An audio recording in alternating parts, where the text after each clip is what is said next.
오늘 이제 잠깐 강의를 할 건데요.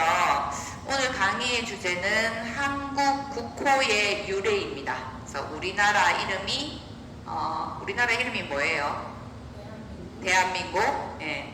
대한민국이 어떻게 대한민국이 되었는지에 대해서 한번 보도록 하겠습니다.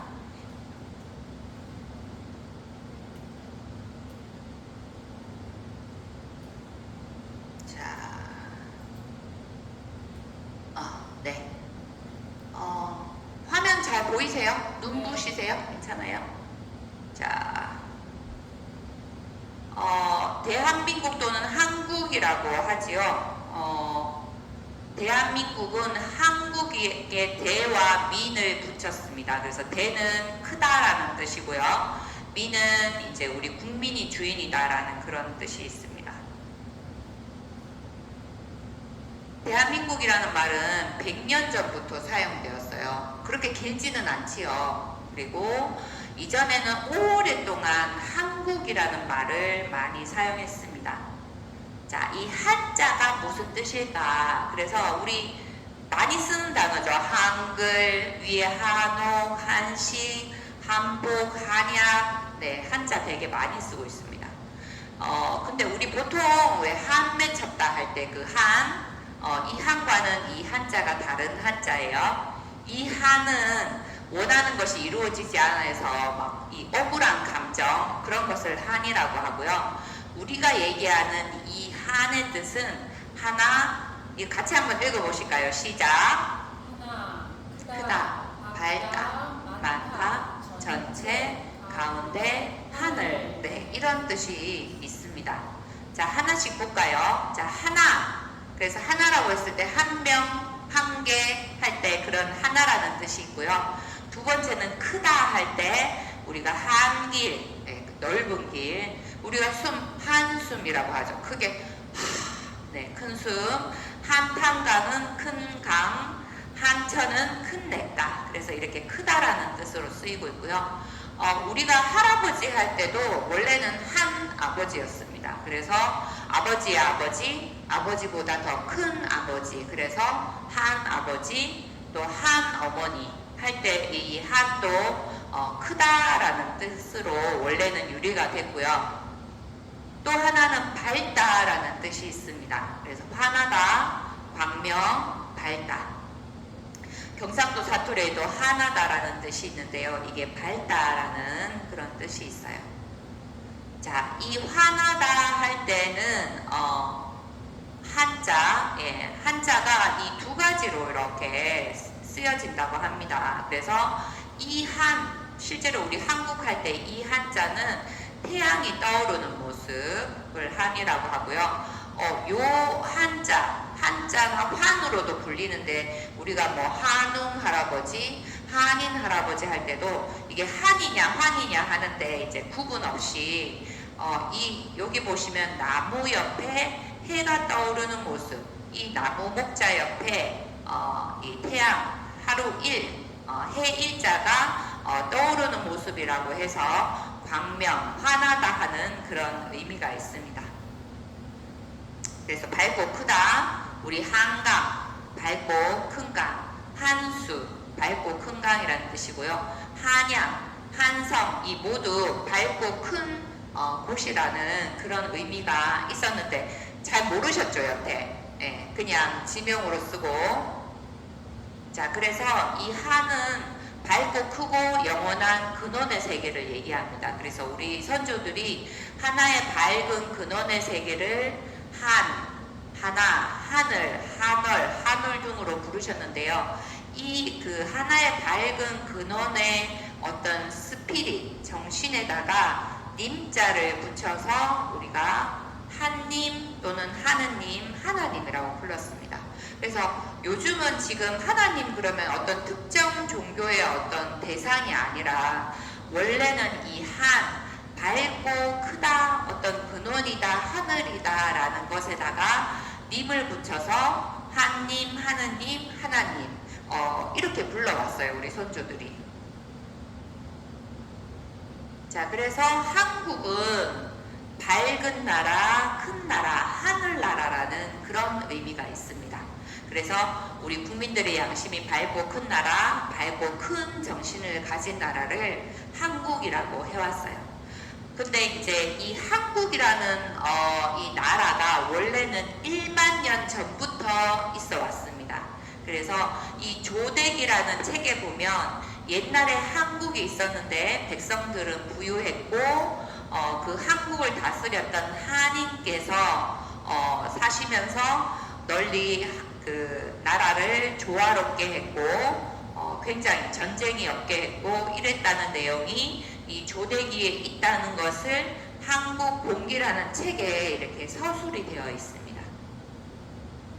근데 이 조대기라는 책이 금서로 지정되면서 이제 사람들이 잘 모르게 됐죠. 자, 이 역사 흐름도를 잠깐 보시면은 그래도 고조선은 좀 아시죠? 당군 왕검이 이렇게 다스렸던 고조선이 기원전 2333년에 있었고요. 그 전에 배달국이 있었습니다. 기원전 4000년. 그 전에 바로 이 한국이라는 나라가 있었는데요. 이게 기원전 7000년이니까 지금으로 치면 10,000년 전에 이제 이 한국이 있었어요. 자, 요것도 연대기 잠깐 보시면 다음 설명에 좀 도움이 되실 텐데요. 이 고조선 다음에 고조선이 멸망하면서 이 열국시대가 됩니다. 그러면서 여러 개의 나라가 우후죽순 이렇게 생기게 됐고요. 열국시대에서부터 삼국시대로 이렇게 변천이 됩니다. 자, 그래서 아까 그 한국 다음에 이 신시배달국이 생기게 되면서 한웅 할아버지가 이제 다스리게 되는데요. 이거는 기원전 3898년이니까 지금으로부터 6000년 전에 한웅 할아버지께서 이제 나라를 세우시게 됐는데 이것을 신시개천이라고 하고 있고요. 이 나라가 신시배달국입니다. 이 신시를 잠깐 보시면은 한의 나라, 하늘나라, 그래서 결국은 한국이라는 같은 의미가 있고요. 이 배달도 지금 우리가 하는 이 배달하는 그 배달이 아니고 박달에서 나왔는데 밝은 땅, 광명의 땅. 그래서 한국과 같은 그런 의미가 있습니다.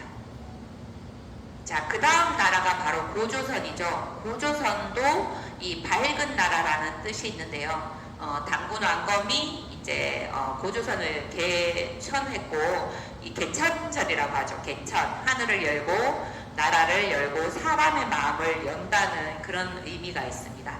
이 고조선의 조자를 보시면은 태양, 해일자 옆에 달 월자가 있죠. 그래서 해가 뜨는 아침에 달도 떠 있는 굉장히 밝은 그 모습을 보여주고 있어요. 그래서 이 조자를 써서 조선, 선자도 밝다라는 의미가 있습니다. 그래서 조선은 밝은 아침의 나라, 광명의 나라, 똑같이 한국하고 같은 의미가 있습니다. 그 이후에 이제 이후는 아니고 고조선에는 이 사만이 있었는데요. 여기 지도를 잠깐 보시면은 좀 뚜렷하진 않은데 여기가 지금 우리나라 현재 지도입니다. 당시에 고조선은 이 중국 영토까지 다 썼는데요.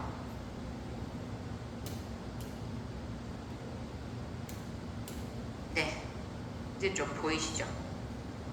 여기 이제 우리 국토가 마한이었고 진안, 번안 이렇게 세 개로 나뉘어져서 있었습니다. 고조선 시대에. 저희 학교 다닐 때 병한이라고 불렀거든요. 아, 변한도 쓰고 번한도 쓰고, 예. 그래서 이 고조선이 멸망하고 난 뒤에 이제 열국 시대가 이제 우후죽순 일어나게 되죠. 많은 국가와 부족들이 이제 중앙 정부에서 이탈해서 독립적인 국가를 운영하면서 이 열국 시대가 이제 시작이 됐습니다.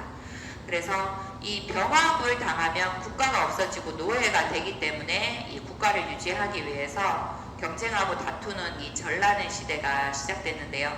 이 열국은 모두 아까 고조선 시대의 사만의 후예들이었습니다. 그래서 마한, 진안은 그대로 유지하면서 이 변한 지대에서 이렇게 나라들이 많이 생기게 됐고요. 그래도 책의 삼국사기에 보시면은 이 삼국은 마한 지난 변환의 후손이다라고 해서 기술이 되어 있습니다. 이 얘기를 드리는 이유가 이 한국이라는 나라의 그 밝은 민족이 계속 고조선이 멸망했지만 계속 이어져 왔다라는 것을 그 기록을 보여드리기 위해서 이제 잠깐 설명을 드리는 건데요. 이 신라 시대도 마찬가지 이 사만을 통일해서 이루어졌다라고 이 삼국 시대의 삼국사기에 얘기를 하고 있어요. 그래서 사만이 한 집안을 이루고 백성들은 두 마음을 가지지 않게 되었으며 이렇게 신라가 이루어졌다라고 얘기하고 있고요. 고려 시대도 마찬가지입니다. 태조 왕건이 고려사에서 쭉 기술하기를 19년 만에 사만을 통일하여 왕위에 올랐다라고 하면서 고려의 유래가 이 마찬가지 고조선 사만으로부터 이어졌다는 얘기를 하고 있죠. 조선 시대도 마찬가지 조선왕조실록에 보면은 쭉 이 조선국 일본에다가 이제 얘기를 하는 그 내용인 것 같아요. 그래서 조선국 예조 대인께 받들어 올립니다. 사만은 만방의 우두머리이니 세상 모든 백성들의 영광입니다. 라고 하면서 그때도 이 삼한이라는 용어를 썼다는 것을 알 수 있고요. 이 19세기 초에도 일본에서는 조선을 정벌하자는 주장을 하면서 이 주장을 정한론이라고 얘기를 했어요. 거기다 보시면 이 한을 쓴 것을 알 수 있죠. 그래서 우리나라를 한국이라고 이렇게 불러왔다는 거죠. 밝은 나라. 그래서 정한론, 정한평론이라고 하면서 우리나라를 한국으로 불렀다는 것을 알 수 있습니다. 조선 시대에는 고종 황제가 대한제국으로 이제 나라 이름을 변경을 했죠. 그때도 이 한국이라는 말을 썼고요. 대한제국이라고 부르면서 천제도 진행을 하기는 했지만 당시 나라 상황이 워낙 안 좋았기 때문에 별로 좋은 결과를 맞이할 수는 없었습니다. 자, 이렇게 해서 대한제국이라고 불러왔고 당시에 대한민국의 시작은 실제로는 1919년 4월 11일로 보고 있는데요. 이때는 3.1 운동이 1919년 3월 1일 날 이제 일어났습니다. 이 3.1 운동으로 인해서 대한민국 임시정부가 이제 생겼고, 독립운동을 조금 더 체계화적으로 해야 되겠다고 하면서, 이 한국 땅이 아닌 이 만주에서 대한민국 임시정부가 생기게 됐고요. 이때 이 4월 10일 날 임시정부 수립하면서 우리나라를 대한민국으로 부른 것이 현재까지 쭉 100년간 이어오면서 대한민국으로 불려지고 있습니다. 그래서 대한민국 임시정부를 만들면서 이 임시 헌장을 만들게 되는데 거기 내용이 한국인의 나라가 왕이나 황제가 다스리는 나라가 아니라 국민이 주인임을 이제 처음으로 이제 선포를 하게 되고요. 그리고 1948년 광복 이후에 이 제헌국회에서 헌법을 제정하면서 나라 이름을 무엇으로 할 것이냐, 대한민국, 고려공화국, 조선공화국, 한국 등의 명칭이 제안이 됐고 6월 7일 날 이제 무기명 투표에 의해서 대한민국으로 채택이 됩니다. 그리고 우리가 아는 7월 17일 제헌절이 제헌절날 이 국호가 포함된 헌법이 국민들에게 처음으로 이제 공포가 되면서 우리나라는 대한민국이다라고 이제 처음으로 알려지게 됐죠.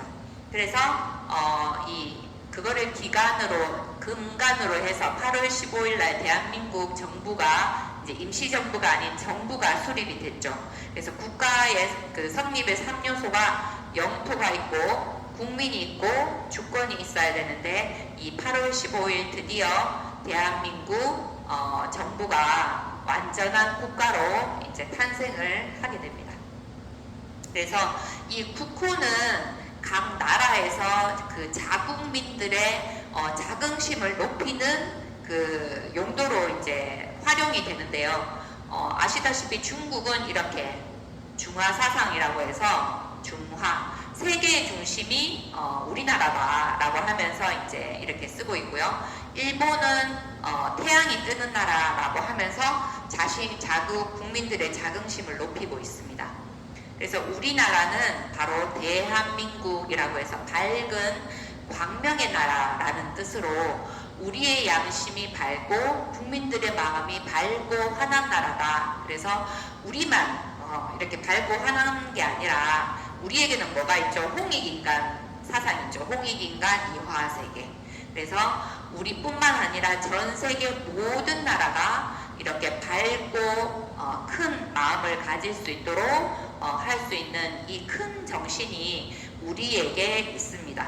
그래서 지금은 현재 공생이라는 함께 다 같이 함께 잘 살자는 그런 공생과 홍익의 마음으로 한 마음이 되어서 이 전 세계의 인성을 회복하고 하나 될 수 있도록 하는 그 스피릿이 있는 나라가 바로 우리나라다. 그래서 지금 지구 환경이 굉장히 안 좋고 지구가 뜨거워지고 인성이 많이 이제 안 좋아지면서 이런 시국에 정말 지구를 살리고 인류를 살릴 수 있는 그 스피릿이 어디에 있냐면 우리나라의 이 국호 그리고 우리나라의 이 스피릿이야말로 전 세계를 구하고 인류를 구할 수 있는 그런 정신이다라고 해서 이 우리나라의 정신을 지금 많이 알리고 있습니다.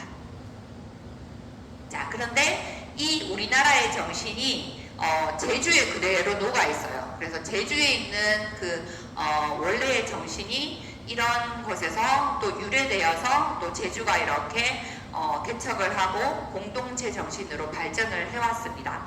한번 보시면은 아이고 자,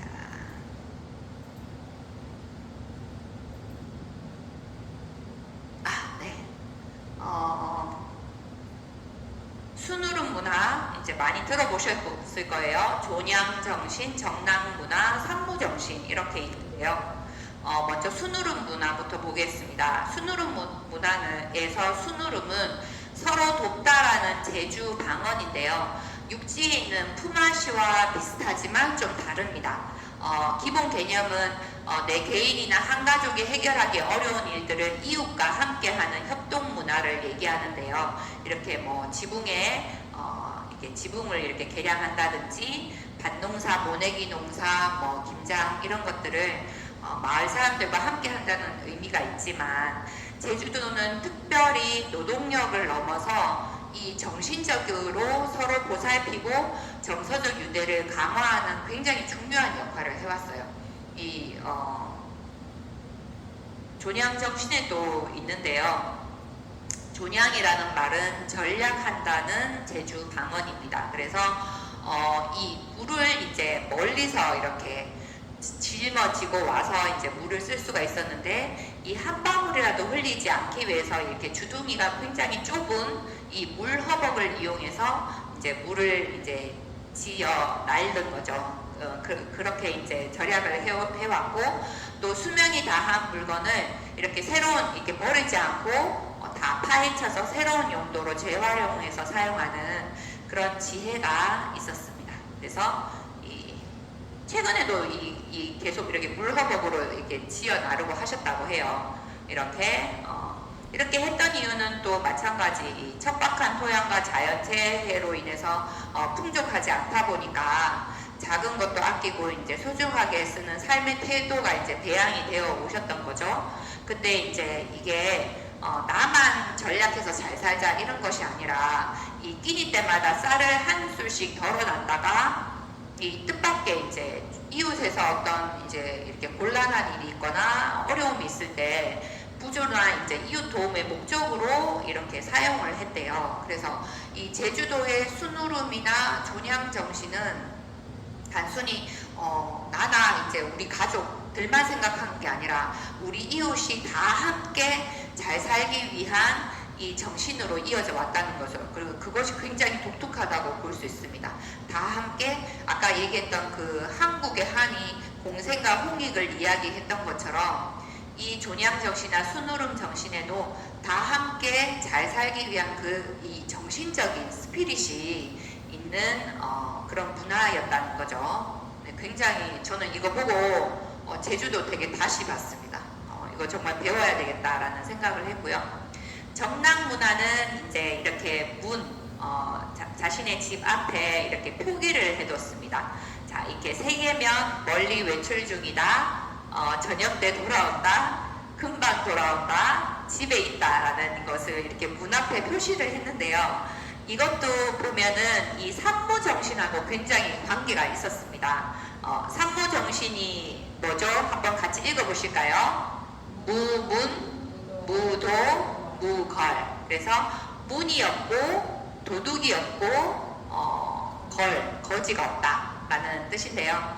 이렇게 도둑이 없다라는 것이 아까 도둑도 없고 거지가 없다라는 것이 이렇게 아까 순우름 정락 문화에서 봤듯이 조락 문화에서 봤듯이 이렇게 같이 다 잘 살기 위한 그런 정신이 있었기 때문에 어떤 한 가정도 이렇게 내버려 두지 않고 똘똘 뭉쳐서 그렇게 하다 보니까 삶을 잘 살게 됐고 도둑이 없고 정말 거지가 없는 그런 공동체 문화를 이렇게 배양을 해왔고 또 문이 없다라고 해서 서로 믿고 사는 그런 문화가 있었기 때문에 문도 없고 이렇게 서로 문에다가 내가 지금 어디 있는지를 표기할 수 있는 이런 문화가 있었구나라는 것을 알게 되면서 되게 감동을 많이 받았습니다. 그래서 이런 문화들이 공동체, 공생, 홍익의 문화가 제주도에 뿌리 깊게 예전서부터 내려왔다라는 것이죠. 네, 공생의 문화. 그래서 좀 안타까운 거는 많은 사람들이 제주도에 이렇게 굉장히 아름다운 풍경에만 관심을 갖지 정말 이 제주도의 훌륭한 문화에 대해서는 사람들이 잘 모르는구나 그런 거를 굉장히 많이 느꼈습니다. 그래서 우리 같은 어떤 강사분들이 좀 열심히 제주도의 어떤 문화에 대해서도 좀 많이 알려야 되겠다. 그래서 국민이 주인이고 크고 밝은 한림의 나라, 이 대한민국의 국민으로서 자긍심을 가지고 주변에 많이 우리나라 국호가 어떤 이름으로 유래됐는지를 많이 알려주시기 바랍니다. 자, 이상으로 강의 마치겠습니다. 감사합니다.